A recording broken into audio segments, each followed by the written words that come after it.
రోహిణి చిన్నప్పటి నుండి ఒక్కతే ఉండడానికి ఇష్టపడేది. తను వాళ్ళ అమ్మానాన్నకి ఒక్కతే అమ్మాయి. కొంతమంది పిల్లలు చిన్నప్పటి నుండి ఒక్కళ్ళే ఉంటే చాలా ఒంటరిగా ఫీల్ అవుతారు కదా, ఇంకొకరు లేరని. కానీ రోహిణి అలా కాదు. తను ఆ ఒంటరితనాన్ని చాలా ఎంజాయ్ చేసేది. అలా తను పెద్దదయ్యింది, జాబ్ కూడా తెచ్చుకుంది. కానీ తను ఎప్పుడు నేను ఒక్కదాన్నే అని ఫీల్ అయ్యేది కాదు. వాళ్ళేంటంటే రోహిణి వాళ్ళు ఒక ఇంట్లో ఉండేవాళ్ళు వాళ్ళు చిన్నప్పుడు. అది వాళ్ళ సొంత ఇల్లు. కానీ ఆ ఇంట్లో నుండి వాళ్ళు కొన్ని కారణాల వల్ల మారిపోయారు. అది ఎందుకో తనకు తెలియదు. కానీ కొన్ని రోజుల తర్వాత ఏమైందంటే తనకి జాబ్ వచ్చింది కదా, ఆ జాబ్కి దగ్గరగా ఈ ఇల్లు ఉంటుందన్నమాట. అందుకని తను వాళ్ళ పేరెంట్స్ని అడిగింది, నేను మన సొంత ఇల్లు ఉంది కదా, అది నాకు జాబ్కి దగ్గరగా ఉంటుంది, నేను ఆ ఇంట్లో ఉంటాను అంది. వెంటనే వాళ్ళ అమ్మ తనకేదో చెప్పడానికి ట్రై చేస్తే వాళ్ళ నాన్న ఆపేశారు. ఆపేసి సరే ఉండు అని కీస్ కూడా తనకి ఇచ్చేశారు. తను అలా ఇంట్లోకి వెళ్ళింది. అలా చాలా రోజులు ఉంది. అలా ఒంటరితనాన్ని తను బాధపడకుండా ఎంజాయ్ చేయడం స్టార్ట్ చేసింది. కానీ ఆ ఎంజాయ్మెంట్ తనని కొత్తగా భయపెట్టడం స్టార్ట్ చేసింది. ఒకరోజు రోహిణి ఆఫీస్లో కొంచెం లేట్ అయింది. అలాగే ఇంటికి వచ్చి అలా అలసిపోయి డోర్ ఓపెన్ చేస్తుంటే సడన్గా తన చేతిలో ఉన్న కీస్ కింద పడిపోయినాయి.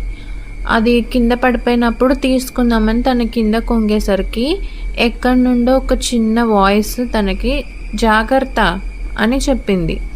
తనకేం అర్థం కాలేదు. అటు ఇటు చూసుకుంది, కారిడార్ అంతా వెతికింది, కానీ అక్కడ ఎవరు లేరు. ఇలా వినిపించింది ఏంటి అని అలాగే డోర్ ఓపెన్ చేసుకొని లోపలికి వెళ్ళింది. కానీ తనకి ఆ రోజు రాత్రంతా ఆ జాగ్రత్త అన్న మాటే గుర్తొస్తూ ఉంది. అక్కడ ఎవరు లేరు కదా, నాకు జాగ్రత్త అని ఎవరు చెప్పుంటారు అని అదే ఆలోచించుకుంటూ ఉంది. తర్వాత నెక్స్ట్ డే నైట్ సేమ్ ఇలాగే ఆఫీస్లో లేట్ అయింది. ఇంటికి వచ్చింది. డోర్ ఈసారి నార్మల్గానే తీసుకొని లోపలికి వెళ్ళింది. లోపలికి వెళ్ళి పడుకుంది. పడుకుంటే తనకి నీకు నేను గుర్తులేనా అని ఒక మాట వినిపించింది. తను వెంటనే ఉలికిపడి చుట్టూ వెతుక్కుంది. ఈసారి ఇంటి బయట కాదు, ఇంటి లోపలే తన రూమ్లోనే తనకు ఆ వాయిస్ వినిపించింది. ఇలా వినిపించింది ఏంటి అని అలా ఆలోచించుకుంటూ చూస్తుంటే ఇంకా ఏదో ఒక రకమైన చిన్న చిన్న గుసగుసలాడుతూ కొన్ని మాటలు వినిపిస్తున్నాయి.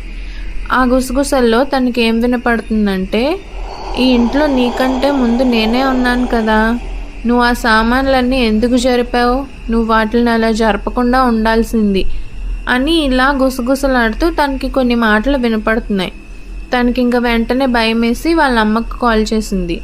వాళ్ళ అమ్మకు కాల్ చేసి, అమ్మ నాకు ఇలా మాటలు వినపడుతున్నాయి, ఆ గొంతు వినడానికి సేమ్ నా గొంతులాగే ఉంది అని వాళ్ళ అమ్మతో చెప్పింది. వాళ్ళ అమ్మకు చెప్తే